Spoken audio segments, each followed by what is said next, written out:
welcome back to Bestie Edition bersama aku Valerie Dan aku Veronica. Semoga semuanya kabarnya baik ya di rumah. Dan yang lagi ada masalah semoga cepat hilang itu segala cobaannya. Coba-coba kalian live update dulu komentar-komentar di kolom komentar bawah ini ya. Yes, so today edition akan membahas tentang accepting the ugly truth. Atau yang dimaksud adalah gimana sih cara kita menerima suatu keadaan yang mungkin di luar dari ekspektasi kita. Yes, dan namanya juga hidup ya kan, gak ada yang baik-baiknya doang. Pasti semuanya gak mulus-mulus doang. Ada ugly truth yang harus diterima gitu ya dan diresapi. Nah pas banget nih untuk ngebahas topik ini, kita udah kedatangan teman-teman dari castnya Film Dirjo.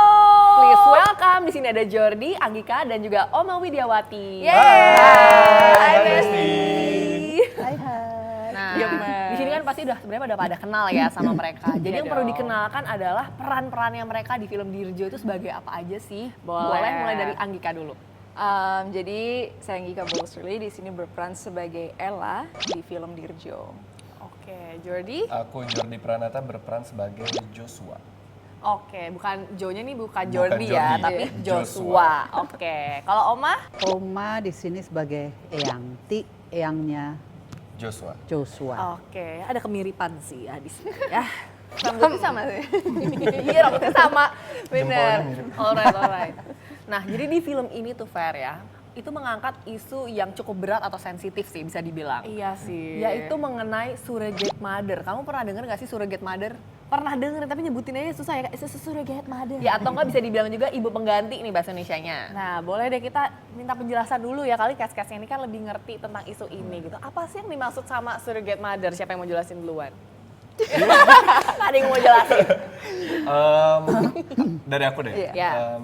Film ini memang mengangkat tema surrogate mother atau ibu pinjam rahim. Oke. Jadi mungkin di Indonesia masih cukup tabu ya surrogate mother. Terus mungkin kalau baca di internet termasuk ilegal gitu. Cuman kalau di luar negeri di beberapa negara surrogate mother ini adalah salah satu solusi untuk pasangan suami istri yang kesulitan untuk mendapatkan keturunan. Jadi meminjam rahim dari ibu selain istri gitu. Oke. Itu definisinya surrogate mother. Cukup jelas sih ya. Jadi kalau yang pernah aku baca juga kalau zaman dulu tuh traditionally itu pinjam rahim dan juga sel telur gitu ya. Iya. Tapi sekarang itu lebih Rahimnya aja. lebih ke arah rahimnya Rahim aja gitu ya. Karena Betul. kayaknya dari segi ethicalnya juga lebih mudah gitu ya. Iya. Nah, apakah tema yang cukup unik ini juga menjadi salah satu alasan gitu ya kalian mau bergabung di film ini? Dari aku mungkin jujur pasti. Karena it's like, oh surrogacy, kapan lagi ada film tentang surrogacy dan membahas Iya, topik iya, ini. iya. Controversial, yes. Tapi kan film emang a medium buat kita omongin, untuk kita debatin, untuk dibahas. It's an open discussion gitu loh. Jadi setuju atau tidak setuju ya silakan nonton aja. Dan ya siapa tahu bisa memetik hal baik dari film ini, kayak oh menarik juga ya. Ada isu kekeluargaannya, persahabatan yang diangkat, banyak yang bisa dibelajar dari film ini. Gitu. Oke, dan di sini Anggika kan berperan sebagai Ella. Iya. Gitu. Kalau bisa ceritain sedikit nggak sih ini Ella ini karakternya gimana dan cara kamu buat ngedalamin karakter itu mungkin ada trik sendiri nggak? Ella itu orangnya is a single mother first of all. Dia adalah sahabatnya Joe dan istrinya Maura. She's a strong woman and very kind, very wise. Dan gimana mendalami Ella itu kayak Karena kamu belum pernah jadi mother kan belum sebelumnya kan? pernah jadi How mother, gitu? belum pernah jadi surrogate mother, belum pernah Berat tuh kayaknya. jadi seorang istri. It's berat sih, tapi kayak I think I take inspiration dari my own mom, dan a lot of my friends juga udah menjadi seorang ibu, jadi aku belajar dari mereka. Dan ternyata di dalam seorang ibu itu ada this one essence, it's like ketabahan dan kekuatan seorang ibu itu, there's just something special about it gitu loh. So I really try to take that for Ella, sama nonton banyak video-video hamil dan birthing videos yang agak kayak wow, oke, agak takut ya, tapi kayak menarik, it's beautiful, it's very Yeah. beautiful. Dan mungkin tentang persahabatannya nggak terlalu susah untuk mendalami karena teman-teman di film ini juga luar biasa, and chemistry kita langsung kayak Klik gitu langsung ya. klik sama Odi juga kayak langsung nyambung aja. Kedengeran dari panggilannya tadi ya, mungkin bingung gitu Odi. penonton gitu, Besti kok panggilnya Odi gitu ya. Ternyata itu panggilan kesayangannya gitu ya buat Oma dari cucunya. Yang akhirnya juga ini cucu-cucu. Cucu-cucu di Oma set Lydia. ya Oma Iya, ya. ya siapapun silahkan panggil. Nah tadi kan kalau kamu pandangannya belum pernah menjadi seorang ibu gitu ya, harus memerankan seorang single mother. Nah kalau Oma nih gimana, kan Oma sudah pernah menjadi seorang ibu, lalu melihat isu surrogate mother ini kan masih hal yang tabu ya, apalagi di Indonesia Iya, gitu ya. Mungkin kalau di US atau di Europe Sudah biasa. sudah biasa. Gimana nih Oma berada di film ini dan pandangannya dari kacamata Oma tuh seperti apa sih tentang surrogate mother? Ini sesuatu yang menarik memang, meskipun saya juga sudah pernah kira-kira tahun 80-an main film untuk bayi tabung. Jadi ini kurang lebih hampir sama ya, tapi ini perbedaannya kan mereka sahabat gitu loh.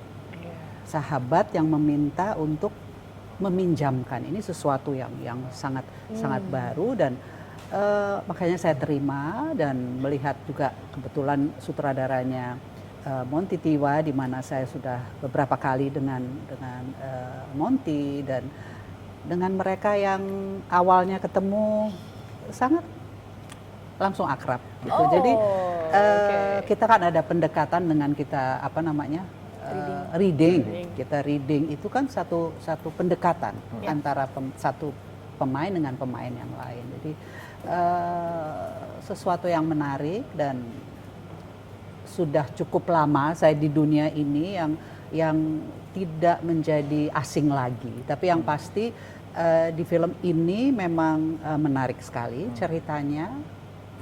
Jadi pengen cepet-cepet nonton ya nih, baru dengar keterangan dari 2 orang gitu ya Pak. Iya. How about you, Jordi? Ya awal mula diajakin untuk join di Dirjo, baca sinopsis dan skripnya langsung, wah ternyata ada ya, pinjam rahim itu ada gitu. Hal baru buat gue personal gitu. Terus diskusi sama Pak Monty sebagai sutradara, terus ada penulis Kanataya. Ternyata memang ada di belahan dunia lain selain Indonesia tuh yang melakukan hal ini. Bahkan dijadikan sebuah apa ya, komersil ya. Oh iya. Kayak It's a business. Bisnis gitu. Jadi seorang ibu atau seorang wanita yang meminjamkan rahimnya dan minta bayaran gitu. Jadi menarik untuk dijadikan sebuah film, apalagi di film ini yang kita pinjam adalah rahim sahabat gue sendiri gitu. Jadi bagaimana nge-treat dia, apakah ada awkwardnya atau enggak, itu yang gue rasa, gue pengen deh mainin jadi Joshua. Pengen tahu bagaimana sih Joshua ini tuh feelingnya tuh kayak apa gitu. Waduh sulit ya, kayak mungkin Sulit, kalau sulit. yang komersil itu kan mungkin orang yang stranger gitu Iya, kan, stranger. part of the agency gitu. Kalau ini sahabat sendiri, jadi challenge-nya apa nih kita balik lagi bertanya gitu ya. Kayak what's the biggest challenge itu, udah tadi perannya sendiri susah, terus interaksi sama pemainnya juga out of nowhere nggak sih, kayak gimana sih gue memperlakukan seorang sahabat yang mengandung anak gue, gimana tuh? Interestingnya ditambah semua itu dari peran juga udah susah, ceritanya berat. To top it off, ceritanya juga kehilangan sahabat. Iya. Kayak di trailer kelihatan tuh kehilangan sahabat. Mas Mon, sebuah spoiler this ya. movie is dealing grief, like dealing with grief, the loss of someone, kehilangan seorang yang penting di dalam hidup kita, sekaligus surrogacy. So it's like Layernya banyak. layernya Layernya banyak sekali. banyak banget. Ini pasti mengandung bawang banget nggak sih film ini? Bawang Siapin itu Macam-macam bawang lah pokoknya. Banyak Macam-macam kritik. bawang. Iya. But anyways, yang serunya lagi tuh tempat lokasi kalian syuting tuh kayak unik banget juga, dan itu masih awam banget sih. Aku aja nyebutnya ini Dimana? agak bingung nih. Ayo, Namanya gimana? Azerbaijan. Bener nggak tuh? Where is it Bener. exactly? Kita Azerbaijan. syuting di Azerbaijan. Di manakah itu? Azerbaijan. Kita syuting di Baku sama di Khenalek. Iya, itu kalau yang belum tahu, Azerbaijan itu tuh ada namanya Danau Kaspia. Kaspia. Lake Kaspia. Azerbaijan itu salah satu negara yang mengelilingi Danau Kaspia itu. Jadi ada Rusia, ada Turki, ada apa? Nah, salah satunya itu Azerbaijan. Terus kayak netizen agak loading gitu. Kita taunya Danau Ciliwung gitu ya. Danau Kaspia kalau gitu ya. Sungai Ciliwung ya. Bukan Mohon maaf, danau, bukan baru saya mau koreksi. Danau Toba. Danau Sunter ya adanya ya? Danau Toba sayang. Oh iya benar. Toba ya? Danau Toba iya, padahal saya juga habis dari Medan. Danau Kaspia ya, nanti lah kita Google ya Nanti bisa rame-rame ya di-Google, netizen ya, besti-besti ya. Oke, nah buat Oma nih, aku dengar kan tadi sempat cerita-cerita juga kondisinya tuh kan di luar negeri, tapi Oma nggak ikut syuting ya ke sana ya? nggak boleh nih sama mereka. Nggak diajak ya? Mau Wah diajak. parah kali. Sirik nggak Oma, sirik nggak? Sirik sih. Yakin Odi, di sana dingin banget, minus. Ya, Terus boleh aja. anginnya. Kamu syuting, aku jalan-jalan. Karena Iya, memang harusnya gitu. tidak ada dalam cerita tidak ada. Iya. Oma memang tidak ada di situ. Oke, kirain boleh ikut gitu, tertarik kali ya di sana. Sebetulnya Mungkin next- boleh sih, cuma Boleh ya? karena saya waktu itu ada kerjaan lain. Lain. Kalau nggak sih kepingin banget, belum pernah juga ke sana. Iya. Ceritain dong, ceritain. Apa yang paling gimana? memorable nih di sebelah sana? Dingin banget, dingin banget. Sedingin apa sih, minus berapa? Minus Sedingin hatimu, Pak. 3, tapi kan Sampai -5 tapi feels like -10. 10. Gara-gara angin. Dari Angin. Jadi Danau kita Kaspia pakai itu anginnya ke jaket kita. aja, Oh my god. nembus, semuanya nembus. Tapi menarik sih, makanannya menarik. Dia bukan Turki, bukan Rusia, it's like somewhere in between. Terus ada kearapannya dikit. Iya. Masuk nggak tuh ke lidah kalian makanannya? Ya, Gue masuk sih. gue masuk sih, bisa Gua masuk. bertahan lah, bisa Gue bertahan. masuk sih, tapi kangen nasi Padang. Tetap nasi goreng kangen. Pemilihan tempat itu tadi, apakah negara ini itu punya legal hukum kah terhadap si Si surrogate surrogate. ini, atau bagaimana pemilihan tempatnya ini yang super Salah unik? satu itu kan. Actually di cerita, surrogacy-nya done in Turkey. Di Turki. Karena di Turki legal. Di Turki legal, Oke. tapi Dan kayaknya di deket banget. Azerbaijan belum ya. Belum. Dan negaranya sangat deket, jadi kayak neighboring kayak kita ke Singapura lah kayak Oke. gitu. Kalau kita tanya ke sutradaranya, ke Pak Monty kan, Pak kenapa Azerbaijan gitu. Terus Pak Monty kayak, ya karena gue cinta sama negara itu gitu. Jadi Pak Monty itu sebelumnya udah melakukan syuting 2 project ya. Iya. 2 film di sana, Laila Majnun sama Nona. Nah film ketiganya dia mau di sana lagi gitu. Dan emang pas kita pertama kali ke sana, Bagus. very beautiful. And di trailernya aja kalau bisa dilihat, itu kayak green screen. Kayak CGI. Kayak CGI, kayak zaman dulu Windows display Iya, picture-nya. itu persis kayak gitu. Persis kayak gitu. Oh, Cuma my pakai God, salju. amazing. Clear Kayak semuanya. clear banget. Terus kita kayak, ini beneran gak sih gitu. So it's really beautiful. Berapa I can hari tuh imagine syutingnya di sana? 2 2 minggu. setengahan. Wow, 3 minggu. Lumayan lah Terus ya. kalian sempat extend nggak gitu buat liburan? Tapi Kita nggak Jordi excited. selesai syuting langsung balik. Langsung mau ke sana lagi. I Karena emang nyaman Oma di sana. Oke. Orang-orangnya ramah, Ramah banget. makanannya bisa lah gitu buat orang Indonesia gitu. Banyak nasi juga kan. Banyak nasi. Wow, jadi kita bisa nonton film sambil kayak keliling dunia gratis ya, keliling dunia online Betul, gitu betul. ya. Bisa liburan online sih kalau minta Bener-bener. tahu. Dan tadi udah di-spill dikit tentang trailernya yang amazing banget pemandangannya. Nanti kita akan puter trailernya di sini, tapi sebelumnya kita masih mau lanjutin ngobrol-ngobrol lagi nih. Nah, kita akan mulai bahas nih agak yang lebih deep nih. Terhadap film ini kira-kira dari masing-masing kalian tuh ada message apa nggak sih yang mau disampaikan ke penonton yang akan nonton film Dirjo nanti? Dari Odi mungkin. Langsung ke Oma yang paling wise. Saya langsung nengok kalau udah Yakin message. aku wise. Yakin. Saya kira setiap film itu pasti kita, siapapun yang membuat, film tidak hanya hiburan, bukan hanya tontonan, tapi tentu tuntunan. Ya, itu. Jadi setiap apapun mau Dirjo, apapun itu pasti di situ. Dan pasti harus ada, kalian harus melihat dulu filmnya, ya kan? Jadi Anda bisa tahu lah ending dari setiap film itu pasti ada message-nya. Betul. Wow. Message apa tuh yang paling kena misalnya? Mungkin ke diri kamu sendiri nih, Iya. as a Di- cowok gitu gimana?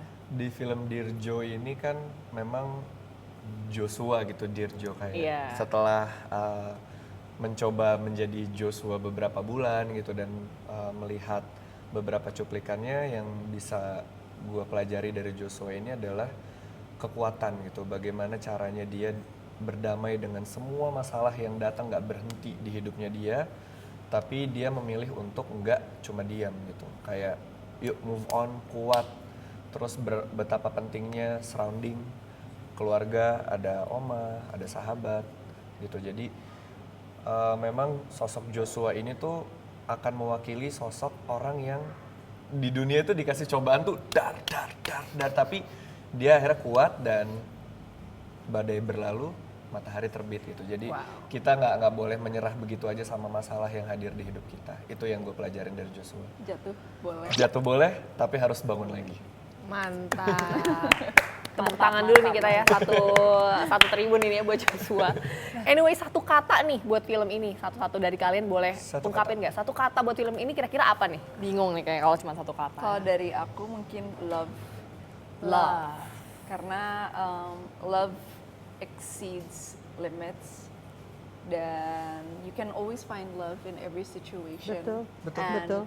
Even in difficult situations, face it with love and care and a kind heart aja. Iya. Betul. Setuju Semuanya ya. banget sih. Ya, kayak she tries to face Kalau dari everything Oma apa? with love. Sama juga. Satu kata. Sama Love. juga. Love, cinta. Kompak banget ya mereka ya. Bahkan satu katanya sama, semuanya Love. bilang love. Oke, tadi udah semakin membuat Besti ini penasaran emang trailernya kayak gimana sih? Nah, langsung aja deh kita lihat dulu klip dari filmnya Dirjo. Gue mau pinjem rahim lo untuk ngandung anak gue dan Ju. Lo sadar gak sih, dari awal lo gak nanya tentang anak lo? Ya kan dari tadi lu masih ngomong, masa gue potong sih? Because you never say anything.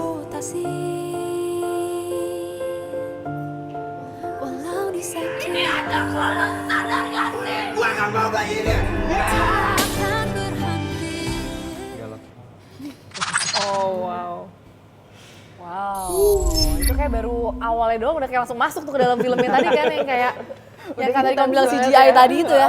Jadi bukan CGI ya. Bukan. Bukan Bukan ya. semuanya real. Real. Semuanya real. Real banget. Wow. Enggak ini ya, enggak salah kalau Mas Monty itu milik Azerbaijan lagi ternyata emang indah banget. Indah sekali. Dan tadi, aduh tadi cuma cuplikan-cuplikannya doang aja Kurang udah bikin- banget deh. kurang panjang nih, bisa diulang Kurang lagi panjang. ya sih?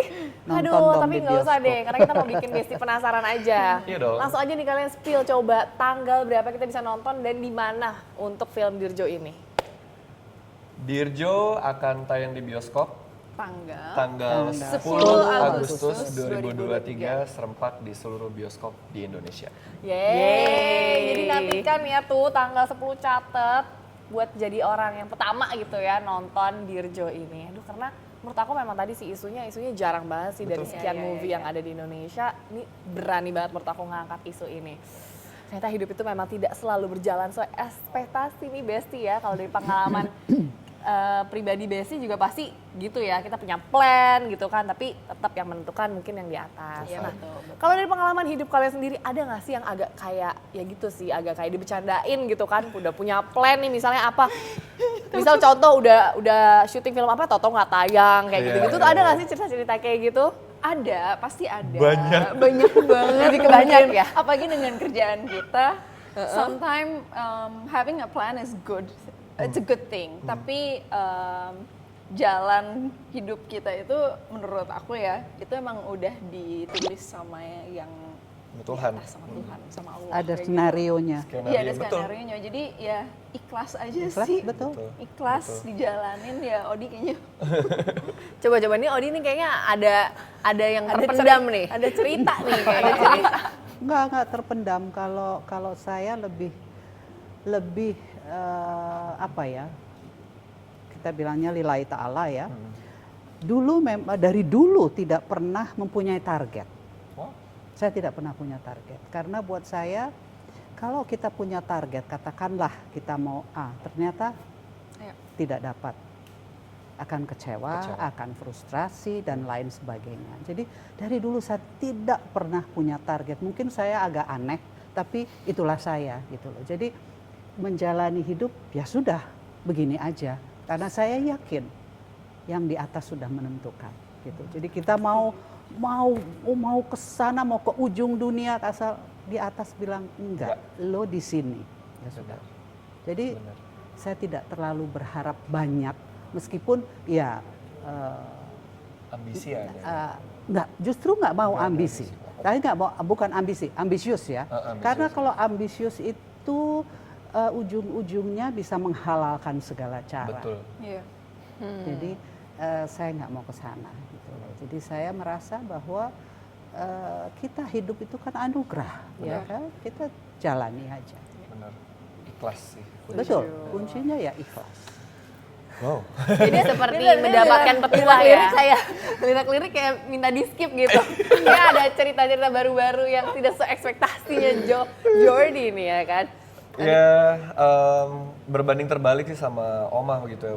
Buat gua kayak aku termasuk yang ambisi tapi memang tidak ambisius. Ya harus, ambisi itu harus ada ya. Iya, cuman memang gue sering banget dibecandain sama universe kayak udah punya rencana tiba-tiba gitu.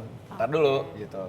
Terus udah punya goal, udah hampir tiba-tiba ketahan gitu. Jadi Dalam waktu. ya sudahlah surrender, pasrah maunya apa, yang penting ada usaha gitu. Ya. Iya betul. Ada usaha. Jor, nggak dapat atau belum saatnya. Oke, it's fine. Berarti belum rezeki gue. Ada rezeki yang lebih yang udah disiapin sama Tuhan buat gue. Jadi sekarang melihat kegagalan tuh ya udah hal yang ikhlas aja, udah lebih ke terbiasa. Kalau lagi susah bersyukur ya udah keluarin aja unek-uneknya, apalagi ke teman-teman, ke keluarga. Kita pas lagi syuting sering banget tuh. Jor tahu nggak gini. Gua gimana ya gitu gini. Jordi juga yang iya gini. Olahraga baru free diving. What? Keren banget. Asik. Tapi apa yang dibicarain Jordi ini? Maklum lah ini.